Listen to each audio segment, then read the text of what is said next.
কোন কোন বৈষ্ণবেরা নিত্যানন্দকে অনঙ্গ মঞ্জুরি বলে আখ্যায়িত করলেন। অনঙ্গ মঞ্জুরি মানে কি?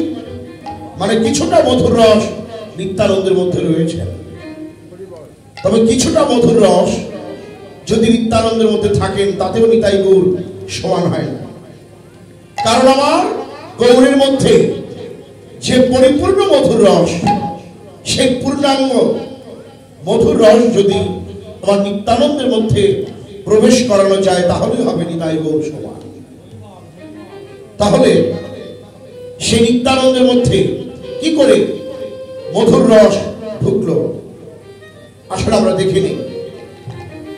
প্রমাণ করলেন কে? বললেন মহাবতারী প্রভু জগৎবন্ধু সুন্দর। তিনি বললেন শোনো, নিতাই গৌর দুজন সমান। গৌরের মধ্যে যতটুকু মধুর রস রয়েছে ঠিক ততটুকু আমার নিত্যানন্দের মধ্যেও রয়েছে। আসল দেখে নিই কেমন করে সেই পূর্ণাঙ্গ মধুর রস নিত্যানন্দের মধ্যে প্রবেশ করল। একদিন বৃন্দাবনে অগ্রমণি এসেছেন বিশাল রথ নিয়ে।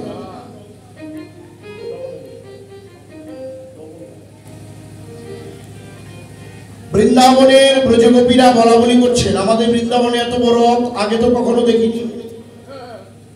রথের নিকট থামি না বলে গোপীরা প্রশ্ন করলে অক্রূরকে, রথের সারথি, যে তোমার নাম কি, তুমি এসেছো কেন এত বড় রথ নিয়ে, তুমি কোথায় থাকো?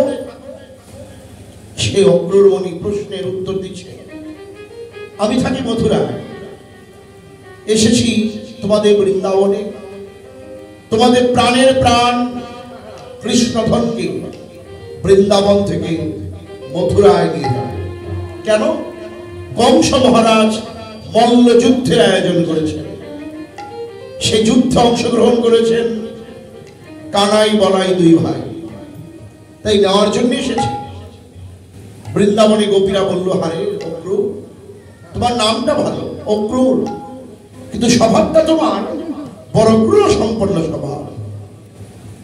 যে কৃষ্ণধনকে এক পলক না দেখিলে শতযুগ দেখি নাই বলে মনে হয়, সেই প্রাণবল্লভকে বৃন্দাবন থেকে নিয়ে যাবে। কথাটা বলতে না বলতে শ্রীমতী রাধারানী ভুলণ্ঠিতা হয়ে বৃন্দাবনের পথে পড়ে রইল।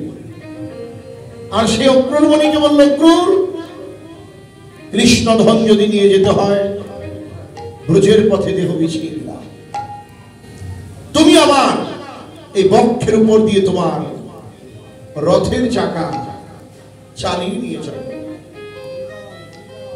এই কথাটা যখন বলল রথ থেকে কৃষ্ণ নামলেন। রাধারানী হস্ত দুখানি জড়িয়ে ধরে বলল রাধে ওঠো, তুমি ওঠো, আমি আজ যাব, কাল ফিরে আসবো।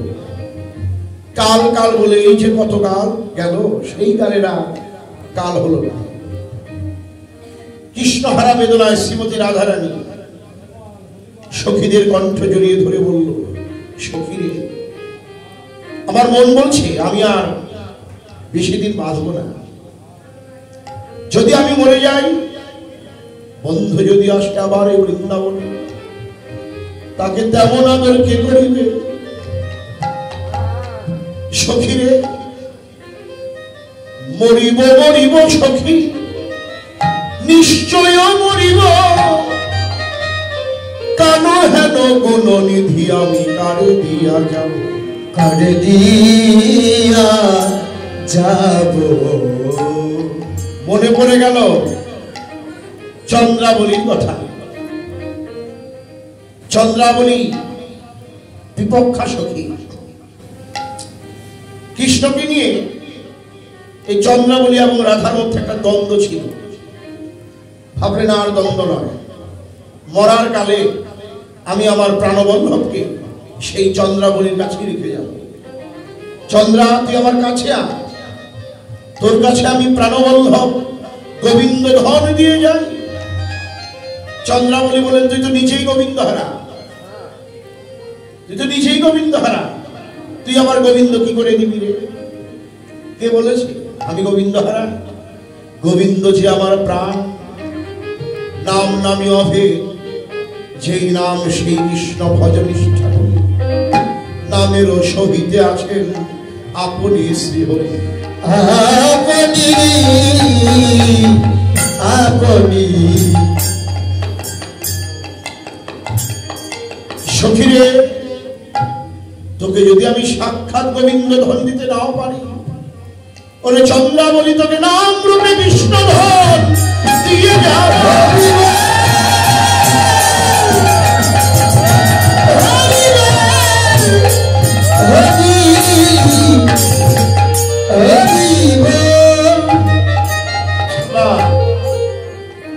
এই বলে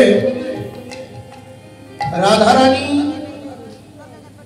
চন্দ্রাবলীর কানে কৃষ্ণ নাম দিল।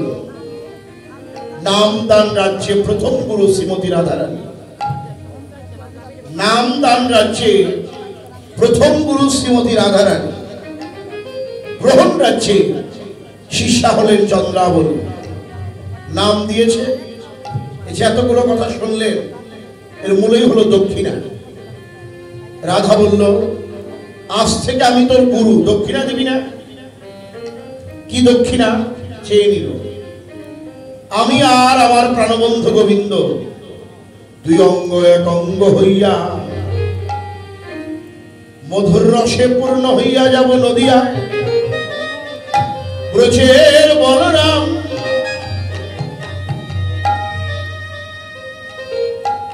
করিতে হবে নিত্যানন্দ। ওরে চন্দ্রাবলী, এই যে তোর মধ্যে নাম দিলাম, নাম চন্দ্রাবলী একত্রিত হইয়া সেদিন পরিপূর্ণ মধুর রসে প্রবেশ করবি তুই সেই নিত্যানন্দের।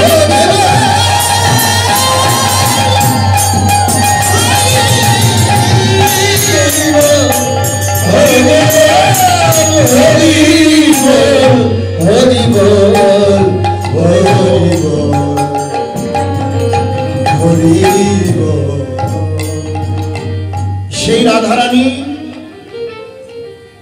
দক্ষিণা দেওয়ার জন্য নাম চন্দ্রাবলী একত্রিত হয়ে সেই নিত্যানন্দের মধ্যে প্রবেশ করল। এবার প্রমাণ করতে দ্বিধা রইল না, নিতাই গৌর দুজন সমান। নিতাই গৌর সীতানাথ প্রেম।